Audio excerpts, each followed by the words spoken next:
जन्मों का प्यार लहराया सखी, व्रत हर ताली का तेज आया सखी, व्रत हर ताली का तेज आया सखी।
श्रृंगार वाला आया सखी, व्रत हर ताली का तेज आया सखी, व्रत हर ताली का तेज आया सखी।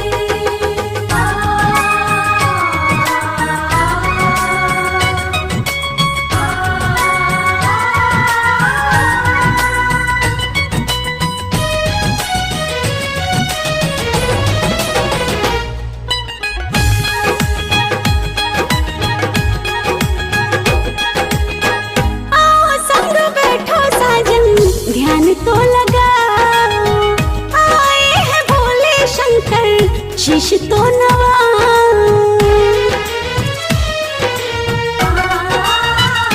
हाँ हाँ आओ संग बैठो साजन, ध्यान तो लगा आए हैं भोले शंकर, शीश तो नवा।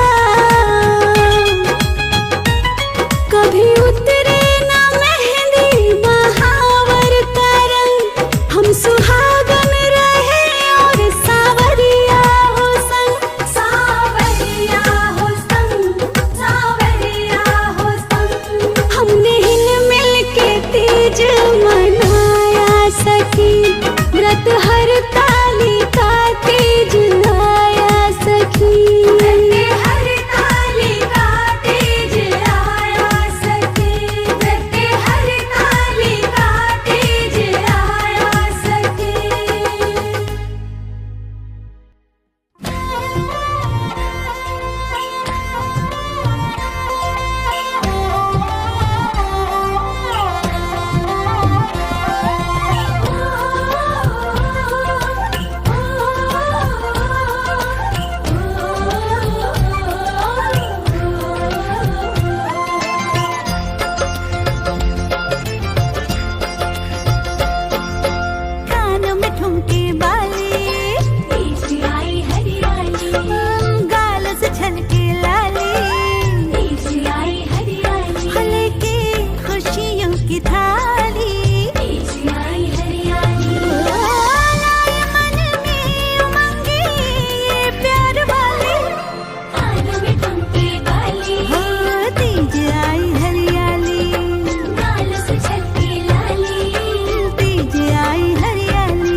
रुक कर लग जाए पिया तुझको मेरी उम्र, ये अर्जी दिल ने डाली।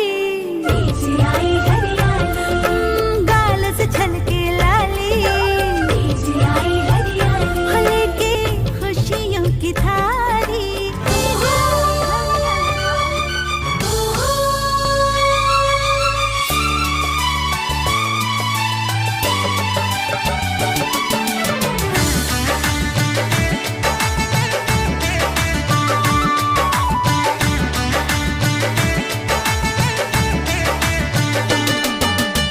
निर्जल होके कैनी तीज के बरतिया, निर्जल होके कैनी तीज के बरतिया। पूजी चरनिया तोहार ए भोले बाबा, चमके से नूरवा हमार। पूजी चरनिया तोहार ए भोले बाबा, चमके से नूरवा हमार।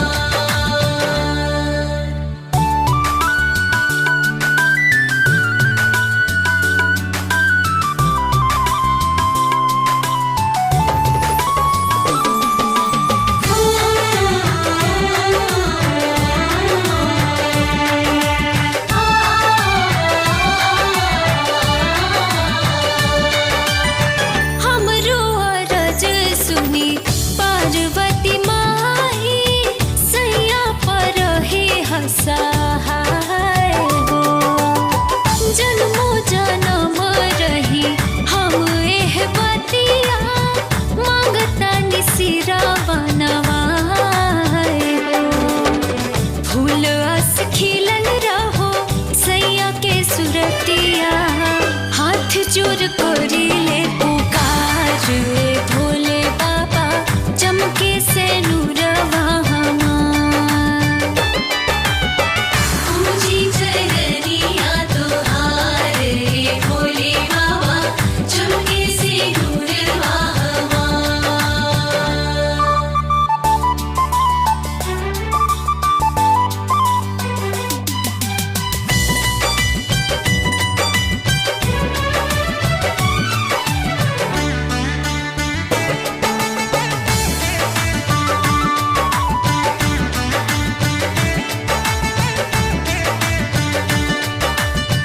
पुरैन पात पर आसन सजवनी, लवनी फूलेरा पर साद हो। चंदन रोरी साथे गैया के दूधवा, हमरा के देता आशीर्वाद हो।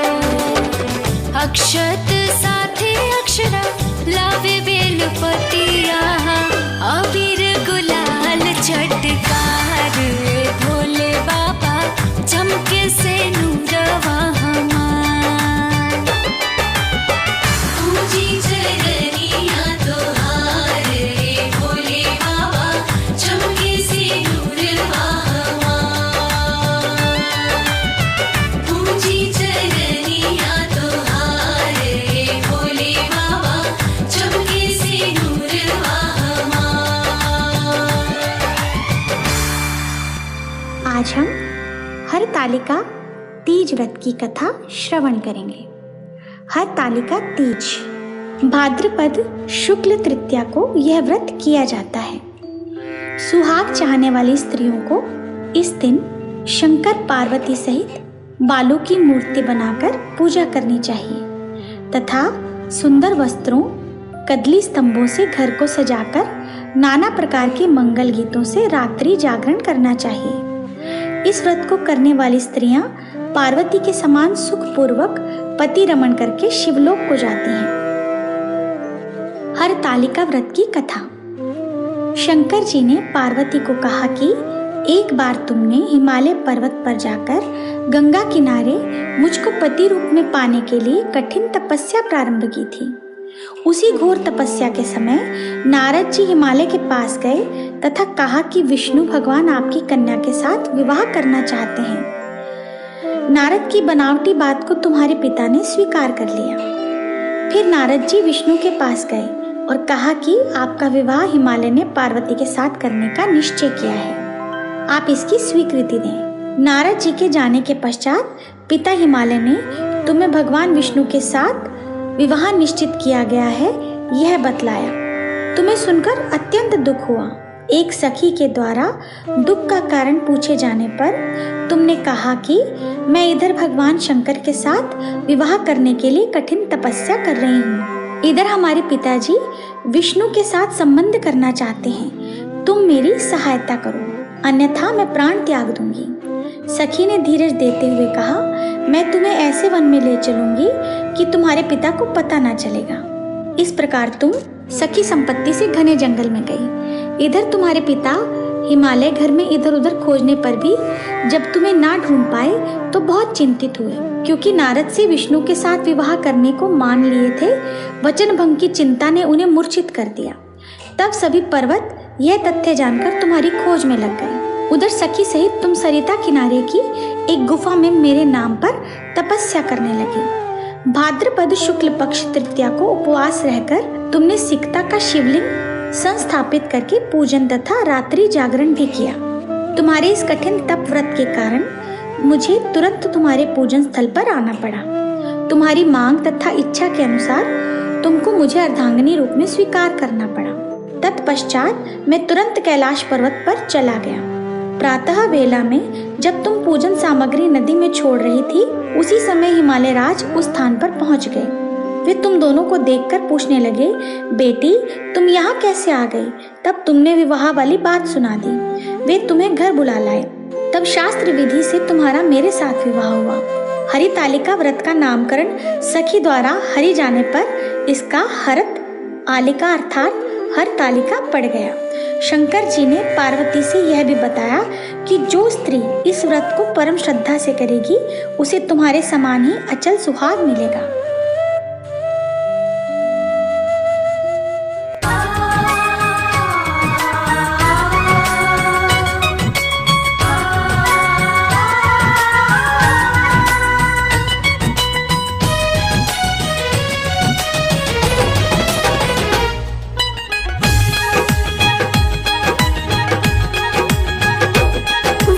हरतालिका तेज आया सखी, हर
अभी उतरे ना मेहंदी महावर का रंग, हम सुहागन रहे और सावरिया हो संग, सावरिया हो संग, सावरिया हो संग।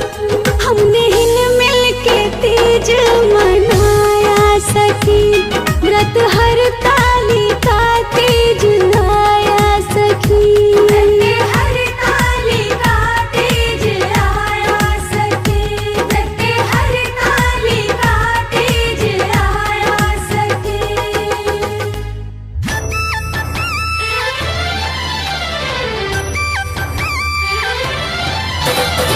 biharmasti.in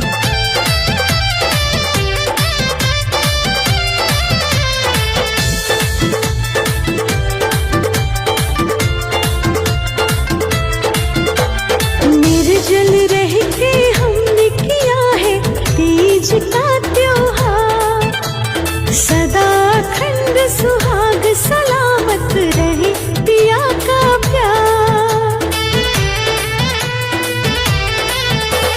निर्जल रह के हमने किया है तीज का त्योहार, सदा अखंड सुहाग सलामत रहे पिया का प्यार। शिव जी आपको पाके जैसे धन्य हुई गौरा रानी,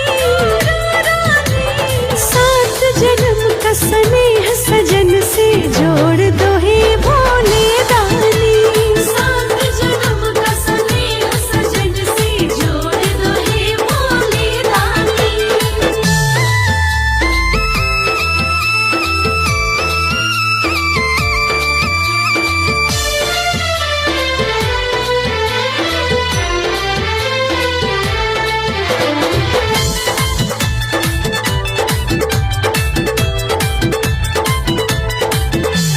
चमकी बिंदिया महके मेहंदी, हाथों में कंगना खन के, करो कृपा पार्वती पति रहूं संग सदा मैं साजन के।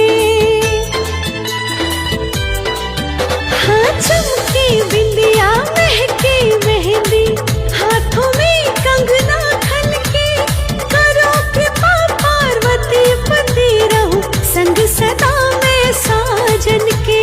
सौभाग्य मेरा सिंदूर शोभे, फीके है सोना चांदी, सात जन्म का स्नेह सजन से जोड़ दो हे भोले दानी, सात जन्म का स्नेह सजन से जोड़ दो हे भोले दानी। biharmasti.in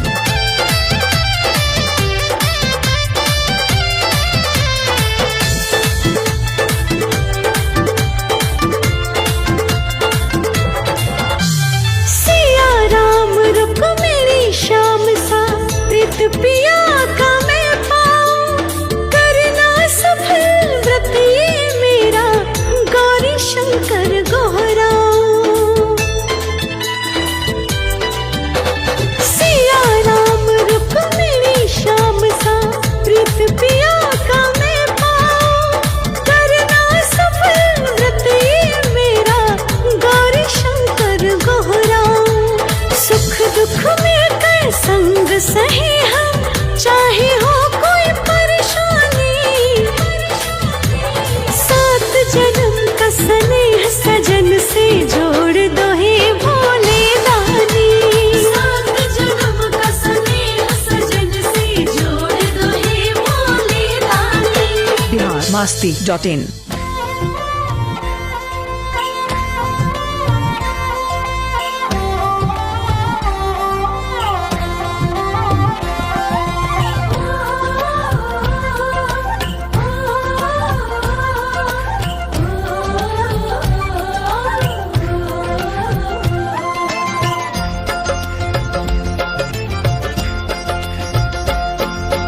कानों में ठुमके वाले, तीज आई हरी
मतवाली, गाल से छलके लाली, लेके खुशियों की थाली, तीज आए हरियाली।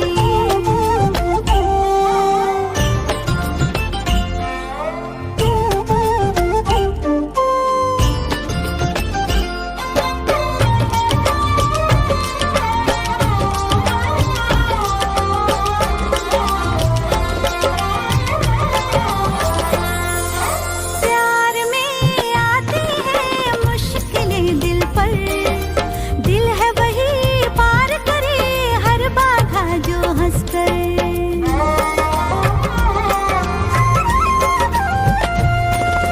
प्यार में आती है मुश्किलें दिल पर, दिल है वही पार करे हर बाधा जो हंसकर।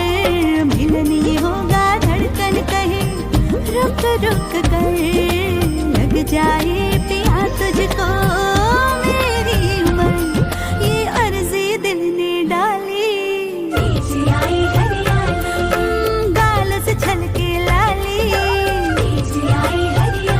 लेके खुशियों की धारी, तीज आए